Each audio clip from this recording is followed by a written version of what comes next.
lebih tinggi dari langit biru. Kebaikanmu yang telah kau nyatakan lebih dalam dari lautan. Berkat-Mu yang telah ku terima sempat membuatku terpesona. Apa yang tak pernah kupikirkan, itu yang Kau sediakan bagiku. Siapakah aku ini, Tuhan? Jadi biji mata-Mu. Dengan apakah ku balas Tuhan selain puji dan sembah? Katakan kasih setiamu Tuhan. Kasih setiamu yang ku rasa lebih tinggi dari langit biru. Kebaikan-Mu yang telah Kau nyatakan lebih dalam dari lautan. Berkat-Mu ya Tuhan, berkat-Mu yang telah ku terima sempat membuatku terpesona. Apa yang tak pernah kupikir, itu yang Kau sediakan bagiku. Mari angkat dua tangan saudara. Siapakah aku ini, Tuhan? Jadi biji mata-Mu.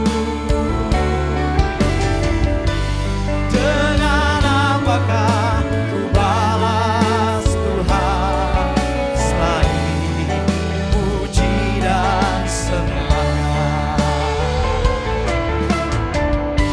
Siapakah aku ini, Tuhan? Jadi biji mata-Mu. Dengan apakah ku balas Tuhan selain puji dan sembah? Siapakah aku ini, Jadi biji mata-Mu. Dengan apa akan ku balas Tuhan selain puji dan sembah? Selain puji dan sembah. Selain puji dan sembah.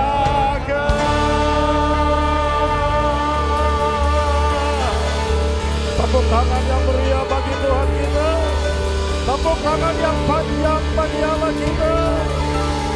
Katakan haleluya. Bapa, terima kasih untuk hadirat-Mu yang ada di tengah kami. Engkau bertahta di atas pujian penyembahan kami. Dan Engkau tidak hanya sekedar bertahta, tapi Engkau melakukan sesuatu. Engkau berkarya di tengah kami. Lakukan sesuatu malam hari ini. Biar terjadi sesuatu malam hari ini. Kuasa-Mu bekerja secara luar biasa. Kasih-Mu melimpah tercurah di tempat ini. Biar kuasa firman-Mu dilepaskan. Kemuliaan-Mu dinyatakan. Pengurapan-Mu dicurahkan berlimpah. Berlimpah-limpah. Api Tuhan turun di tempat ini. Membuat growth center bertumbuh. Membuat growth center mengalami revival. Bangunan rohani. Kebangunan rohani sejati. bukan kebangunan rohani yang dibuat oleh manusia, tapi Tuhan sendiri yang melakukan. Sampaikan isi hatimu bagi kami, pengurapan atas hamba-Mu yang tidak ada apa-apanya ini. Tanpa pengurapan-Mu hamba tidak bisa berbuat apa-apa. Berkati terus pertemuan ibadah ini. Kami siap terima firman dalam nama Tuhan Yesus. Haleluya. Yang siap dengar firman sama-sama katakan amin. Silakan duduk Bapak Ibu. Salam sejahtera bagi kita semua. Shalom. Shalom. Terima kasih untuk Pastor Chandra dan Ibu Pastor Carlo sama Ibu yang telah mempercayakan saya kembali untuk menyampaikan firman Tuhan pada malam hari ini. Senang kembali berada di hadapan Bapak Ibu saudara-saudara untuk menyampaikan firman Tuhan. Ya, seperti yang tadi pagi saya sudah sampaikan, tema Grow Center untuk bulan ini adalah kita berharga di mata Tuhan atau manusia berharga di mata Tuhan. Mari kita membaca satu ayat dulu dalam Alkitab, kitab Yesaya 43. Yesaya 43 ayat yang keempat. Yesaya 43 ayat yang keempat, firman Tuhan berkata, oleh karena engkau berharga di mataku dan mulia, dan aku ini mengasihi engkau, maka aku memberikan manusia sebagai gantimu dan bangsa-bangsa sebagai ganti nyawamu. Ini adalah perkataan Tuhan sendiri kepada umatnya Israel, kepada bangsa Israel. Tuhan berkata, engkau berharga di mataku. Tadi pagi saya menyampaikan bahwa nilai dari diri Anda tidak ditentukan oleh seberapa banyak harta yang Anda miliki. Nilai dari kehidupan Anda tidak ditentukan oleh seberapa tinggi jabatan Anda. Nilai dari kehidupan Anda tidak ditentukan oleh seberapa banyak titel yang Anda sandang. Bahkan nilai kehidupan Anda tidak ditentukan oleh tetangga Anda. Nilai hidup Anda tidak ditentukan oleh bahkan sahabat dekat Anda. Tapi nilai dari diri Anda ditentukan oleh apa kata Tuhan tentang Anda. Jika Tuhan berkata engkau berharga, maka itu benar-benar demikian. Karena Tuhan tidak pernah berdusta. Tidak ada kemunafikan di dalam Tuhan. Kalau Tuhan ngomong engkau berharga, engkau memang benar-benar berharga. Oleh karena itu jangan hidup dari apa yang kau rasakan. Sebab kadangkala perasaan banyak kali menipu kita. Tapi hiduplah dari apa kata Tuhan tentang dirimu. Jika engkau punya masalah, saya sedang mengalami masalah sekarang. Kaki saya ada ototnya mungkin terganggu. Tapi itu tidak mengurangi sukacita saya. Saya tidak pernah marah sama Tuhan. Saya tidak pernah menggerutu. Saya mengucap syukur. Karena ini sebuah proses. Saya percaya Tuhan akan melakukan berkah yang lebih besar ke depan. Dalam kehidupan saya dan juga Anda.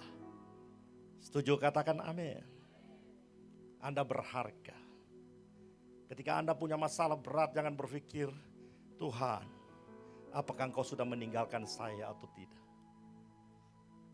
Kalau engkau merasa engkau ditinggalkan, itu hanya perasaan Anda. Tapi itu bukan kebenaran. Itu bukan sesungguhnya seperti itu. Perasaan Anda merasa seperti engkau sendirian, ditinggal sendirian ketika engkau punya masalah. Engkau merasa lonely, engkau merasa kesepian. Tapi kebenaran berkata, aku sekali-kali tidak akan meninggalkan engkau. Aku sekali-kali tidak akan membiarkan engkau. Itulah yang benar. Sekalipun engkau merasa bahwa Tuhan itu jauh, tapi sebetulnya Tuhan sangat dekat dengan Anda. Ketika Anda sedang ujian, orang tua Anda tidak datang membantu Anda. Bahkan guru Anda tidak datang dan membantu Anda. Demikian juga kalau Anda sedang diuji oleh Tuhan, seolah-olah Tuhan itu tidak membantu Anda. Tuhan ingin Anda lulus dalam ujian itu. Jika mungkin Anda merasa bahwa orang tidak menghargai Anda, itu tidak mengapa. Itu tidak mempengaruhi nilai Anda. Jika orang tidak menghargai Anda, itu tidak akan membuat Anda mengalami downgrade. Itu tidak akan membuat nilai Anda merosot. Ambil saja uang 100.000 Anda kucak-kucak buang. Nilainya tetap 100.000. Walaupun diinjak-injak nilai tetap 100.000. Jadi nilai dari diri Anda tidak dipengaruhi apakah orang menghargai Anda atau tidak.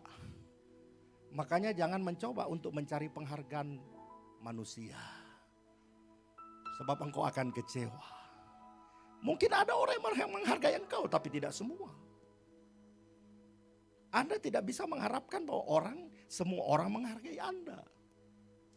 Karena ada orang yang suka Anda, tapi ada orang yang juga tidak suka dengan Anda.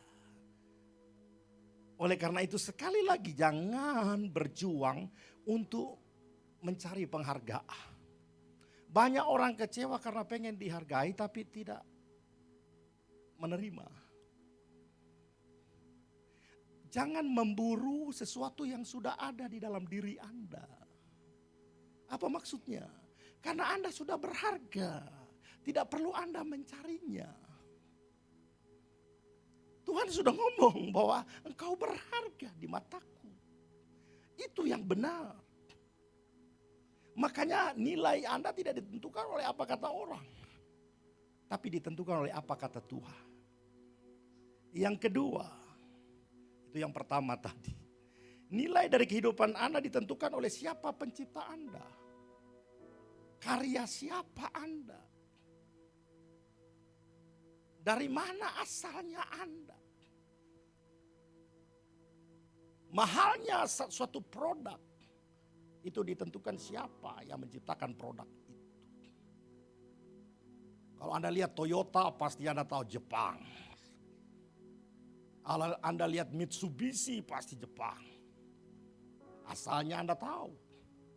Anda lihat Wuling pasti dari Cina. Jadi nilai dari satu produk tergantung dari mana produk itu berasal. Nilai diri Anda tergantung dari mana Anda berasal. Siapa yang cipta Anda? Wow. Tadi pagi saya menyampaikan ada sebuah lukisan, saya pernah baca buku. Ada sebuah lukisan dinilai 6 triliun. Lukisan model apa gitu. Harganya sampai 6 triliun. Tapi ternyata pelukisnya adalah Leonardo da Vinci. Seorang pelukis kondang. Seorang pelukis terkenal. Leonardo. Mungkin banyak lukisan seperti itu tapi tidak dinilai semahal itu. Nilai diri Anda tergantung dari siapa pencipta Anda. Dan seperti apa Anda dicipta. Menurut gambar siapa Anda dicipta. Haleluya. Anda dicipta menurut gambar dan rupa Allah. Setiap kali Allah mencipta sesuatu, Tuhan ngomong kepada sumbernya. Waktu Tuhan cipta ikan, Tuhan ngomong kepada air. Biarlah di dalam air berkeriapan makhluk hidup. Ikan tercipta. Makanya sumber dari ikan adalah air. Ikan tidak bisa hidup di luar air.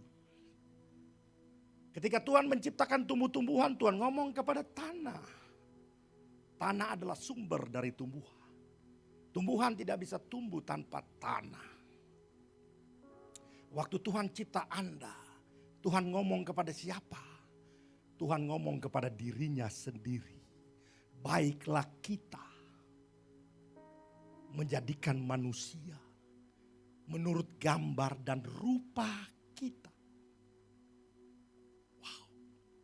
Jadi Anda diambil dari bagian dalam diri Allah. Allah perlu mengeluarkan potensinya waktu Allah mencipta Anda. Tuhan menciptakan hal-hal lain cuma ngomong. Jadilah, jadilah, jadilah. Dan itu penting juga. Kita harus mengikuti pola surga kalau kita berdoa. Saya senang pendoa tadi melakukannya. Memperkatakan. Mendeklar. Deklarasi firman. Apa yang kau ucapkan akan terjadi. Saya sudah mengucapkan terus penyakit saya tapi belum terjadi. Saya tahu ini proses. Padahal saya kalau sakit kadang-kala cuma hardik 1 kali hilang dia. Tapi ini berkali-kali saya hardik. Kayak Paulus. Sudah 3 kali dia hardik penyakit pada tubuhnya. Tuhan bilang cukuplah kasih karuniaku padamu. Justru dalam kelemahanlah kuasaku dinyatakan. Itu sebabnya Paulus bilang lebih suka aku bermegah dalam kelemahanku. Sebab ketika aku lemah di situ aku kuat. Saya senang saya mengalami ini karena kalau saya tidak mengalami ini istri saya tidak mengantar saya. Biasanya cuma saya sendiri yang datang. Bapak Ibu Saudara. Jadi nilai kehidupan Anda adalah tergantung dari siapa pencipta Anda. Dan menurut gambar siapa Anda dicipta. Anda dicipta menurut gambar dan rupa Allah. Itulah gambaran diri Anda. Itulah identitas diri Anda. Anda perlu memiliki gambaran yang benar tentang diri Anda.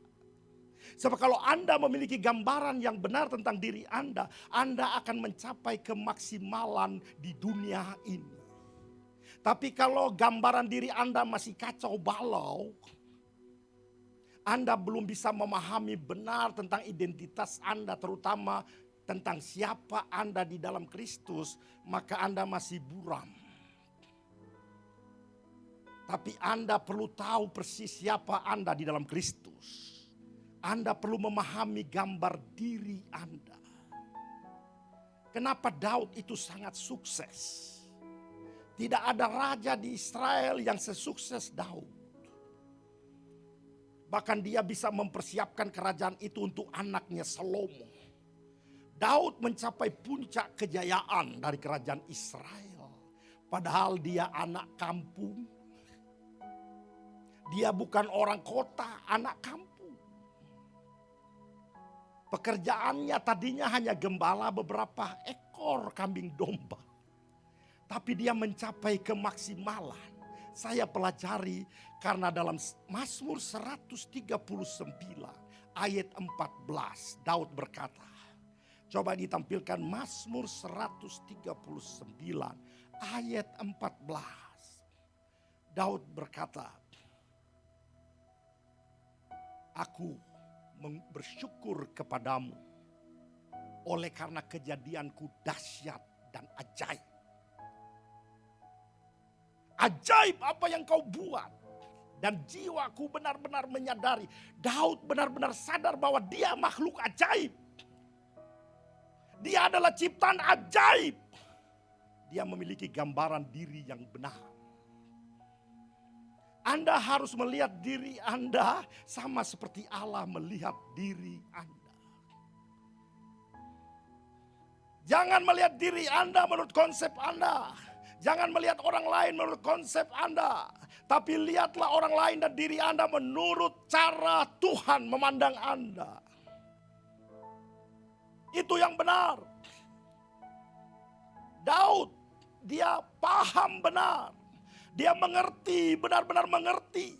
Sadar bahwa kejadiannya dahsyat dan ajaib. Makanya dia tidak pernah terkalahkan. Dia berbeda dengan 10 pengintai.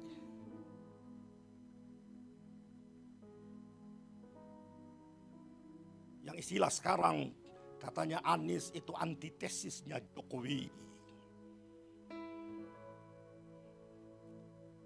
Jadi 10 pengintai itu antitesisnya Daud. Daud melihat dirinya dahsyat, tapi 10 pengintai melihat diri mereka seperti belalang. Dibandingkan dengan orang enak. Mereka disuruh Musa mengintai tanah perjanjian. Mereka datang memberikan laporan dan berkata, Musa, negeri yang kami intai itu memang luar biasa baiknya, tapi kita tidak bisa masuk ke sana karena penduduknya di sana tukang makan orang. Kami melihat diri kami seperti belalang.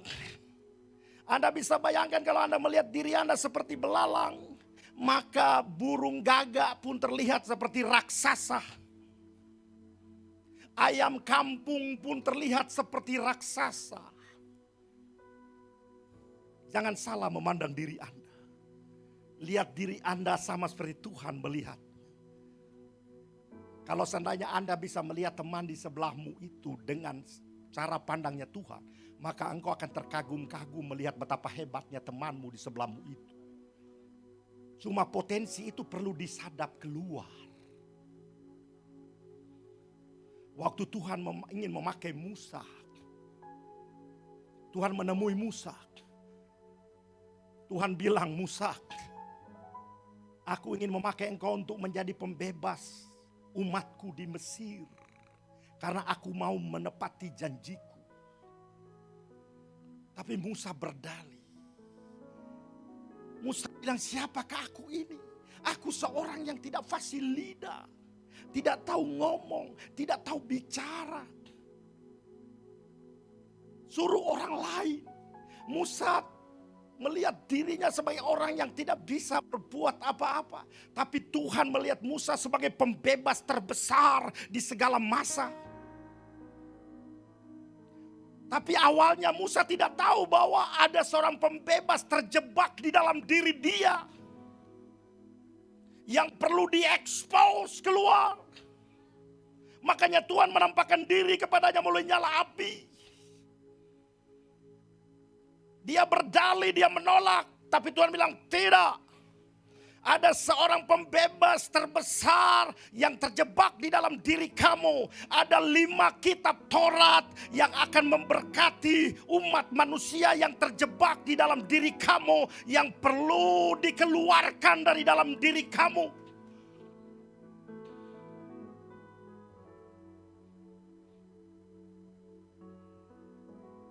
Musa tidak tahu potensi itu di dalam dirinya. Mungkin saat ini Anda juga tidak tahu bahwa di dalam Anda ada potensi terbesar. Tapi Anda belum tahu. Makanya saat ini saya mau beritahu.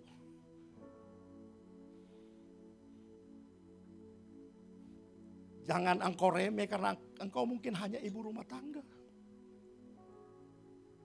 Jangan engkau remeh mungkin pendidikanmu hanya SMP. Padahal ada potensi terbesar dalam dirimu perlu disadap keluar. Miles Monroe bilang begini.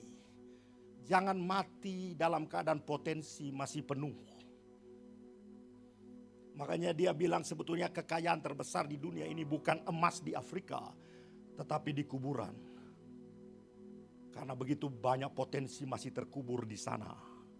Orang mati dengan potensi yang masih penuh.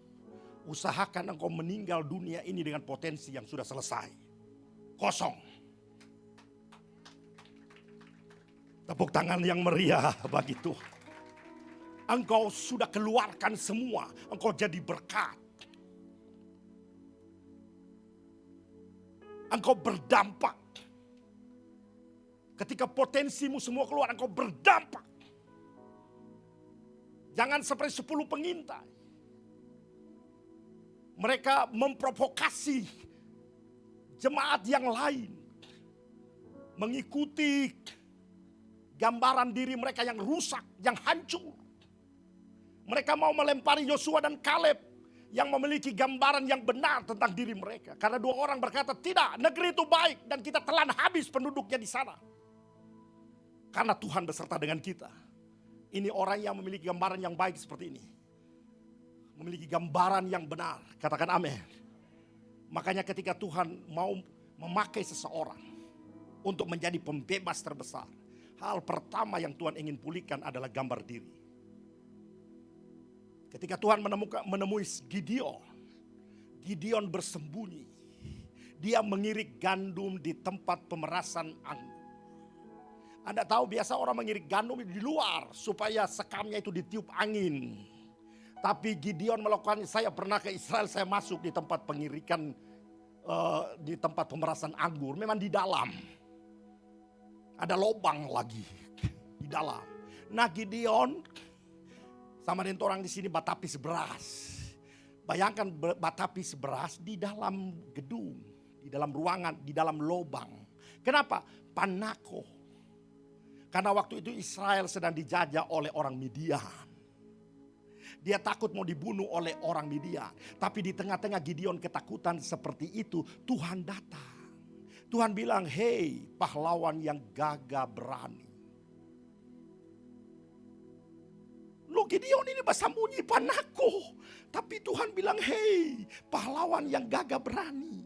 Jadi gambaran diri Gideon itu bukan panako itu. Kalau Tuhan tidak datangi dia, rusak terus DP gambar itu. Panako terus sampai mati. Makanya Anda datang ke sini beribadat, temukan Tuhan. Waktu Anda berjumpa Tuhan, Tuhan pulihkan gambar diri Anda. Dan Anda baru mengerti, ternyata Anda itu begitu bernilai. Ternyata Anda itu begitu berharga. Ternyata Anda itu orang ajaib.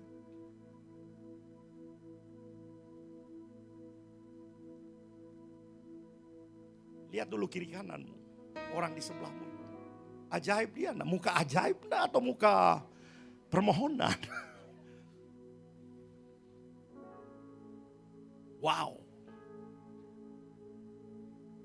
Makanya ketika Daud menghadapi Goliat, semua tentara Israel ketakutan. Raja Saul juga takut. Tapi Daud bilang, siapa orang tidak bersunat ini berani menghujat bala tentara sorga. Saul bingung. Kamu mampu lawan dia. Dia dari muda udah prajurit. Kamu hele pegang senjata dan tahu. Tapi seorang yang memiliki gambaran diri yang benar, dia bilang begini. Saya akan buat orang yang tidak bersunat ini menjadi salah satu seperti singa dan beruang yang pernah aku robek mulut. Makanya sebesar apapun masalahmu, jangan takut menghadapinya. Engkau memiliki roh keperkasaan di dalam diri. Tepuk tangan yang meriah buat Tuhan. Tepuk tangan yang meriah buat Tuhan. Tuhan pulihkan gambar diri Gideon. Engkau pahlawan. Gagah berani, kau bukan penakut. Itu gambaran diri yang palsu. Itu bukan kau, bukan realmu itu. Itu bukan ngana Gideon. Ngana itu tuh gagah perkasa. Ngana itu pemberani. Saat itu Gideon bangkit. Waktu gambar dirinya pulih, Gideon bangkit. Ketika gambar diri pulih, Tuhan pulihkan yang kedua, tujuan hidup. Waktu Tuhan pulihkan gambar dirinya Gideon, langsung Tuhan memberitahu tujuan hidupnya. Engkau adalah pembebas. Bebaskan umatku dari penjajahan Midian. Gideon bilang, kaumku kecil, siapa aku ini? Kamu pembebas. Diberitahukan tujuan hidupnya. Kalian semua ada di sini adalah pembebas. Minimal engkau bawa satu jiwa ke sini. Engkau sudah menjadi pembebas luar biasa. Karena satu jiwa berharga di mata Tuhan. Hal yang ketiga yang dipulihkan Tuhan kepada Gideon. Setelah gambar diri dipulihkan, tujuan dipulihkan, hubungannya juga dipulihkan. Pertama tentunya hubungan dengan Tuhan. Dia mulai punya komunikasi dengan Tuhan. Dia mulai tahu berkonsultasi dengan Tuhan. Tuhan, kalau engkau benar mengutus aku, berikan tanda. Dia mulai ada konsultasi.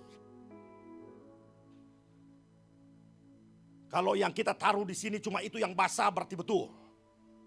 Oh, tiba-tiba apa yang dia taruh basah semua. Satu kali lagi Tuhan, jangan marah.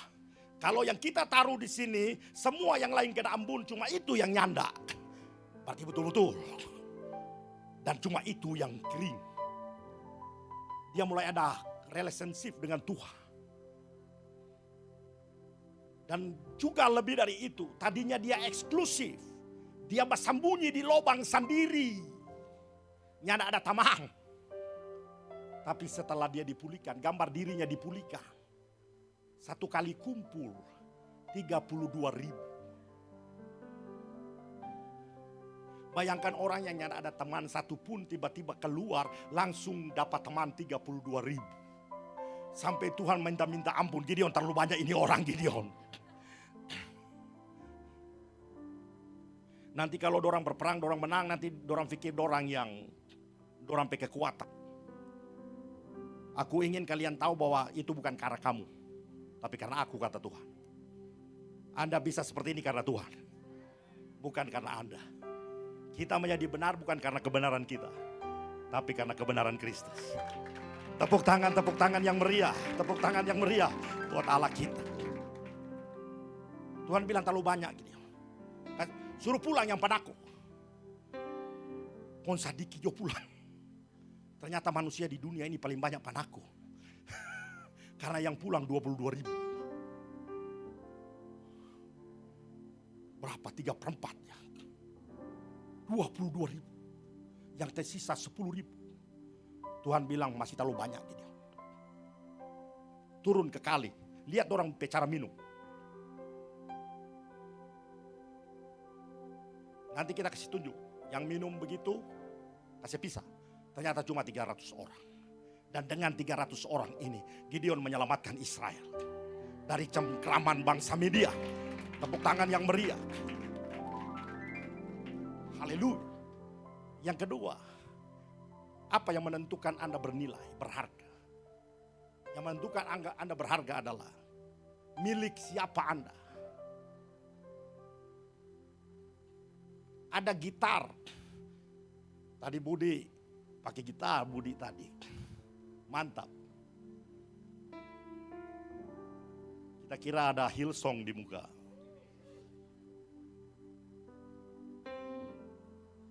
Gitar itu mungkin kalau dibeli baru tidak seperti itu harganya. Ada gitar yang nilainya miliaran. Tapi gitar yang miliaran itu karena gitar itu pernah dipakai oleh pemain gitar legendaris. Kenapa gitar itu bisa mahal? Tergantung dari siapa pemilik gitar itu. Kenapa Anda mahal? Tergantung dari siapa pemilik hidup Anda. Bahkan lagu tadi bilang, Anda itu senilai biji mata Allah. Tadi pagi saya menyanyi lagu ini. Tuhan, siapakah aku? Masih naik sedikit. Tuhan, siapakah aku ini yang jadi biji matamu? Tuhan, siapakah aku ini yang selalu Engkau kasihi? Tuhan, Kau segalanya bagiku. Tanpamu hidupku terasa hampa. Tuhan, jangan tinggalkan aku. Hanya Kau Tuhan di dalam hidupku. Itu bukan lagu lama Bapak Ibu. Saya baru buka juga di YouTube lagu itu. Yang menyanyi lagu itu si Ayu Dewi. Dewi Ayu. Yang menyanyi lagu Tuhan selalu menolong. Selalu menjaga. Sehelai tak akan terjatuh tanpa seizin-Mu. Tuhan selalu menolong. Biar hadirat Tuhan memenuhi ruangan.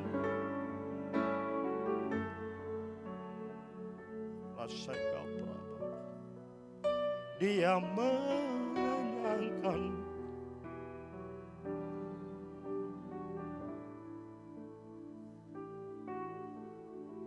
Jangan engkau merasa engkau hina. Jangan engkau merasa engkau tidak berarti. Tuhan bilang, anakku, engkau berharga di mataku.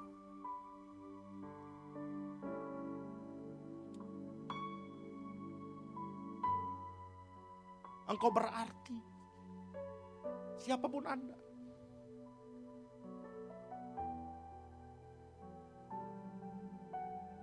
Mungkin orang tidak menghargai Anda, tapi Tuhan sangat menghargai Anda.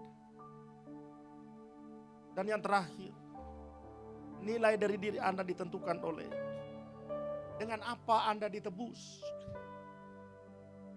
Ketika manusia jatuh dalam dosa, kenapa Tuhan tidak memakai salah satu malaikat yang tebus? Kenapa Tuhan tidak memakai orang-orang suci zaman dulu untuk tebus? Kenapa mesti anaknya? Kenapa mesti Yesus? Karena Anda begitu bernilai. Makanya hanya Yesus yang bisa tebus Anda. Harga Anda semahal darah. Darah anak domba yang telah disembelih. Anak domba Allah yang tercurah di atas kayu salib. Itulah nilai diri Anda. Makanya anak muda, jangan jual diri Anda hanya karena uang. Jangan jual diri Anda hanya karena jabatan. Jangan jual hak kesulungan Anda. Yesus mengasihi Anda. Kita bangkit berdiri. Rabba Shekha Prabataka. Yesus, Kau telah segala yang baik dalam. Engkau menjadikanku serupa gambaran-Mu dan berharga di mata-Mu. Yesus, Kau telah memulai karya yang mulia dalamku, memberikan hidupmu sebagai ganti dosaku, karena kasih-Mu padaku. Sekarang ku memuji-Mu, Allah yang setia, yang tak pernah meninggalkan. Perbuatan tangan-Mu, sekarang ku menyembah-Mu, Allah yang setia, sempurnakan segenap hidupku, agar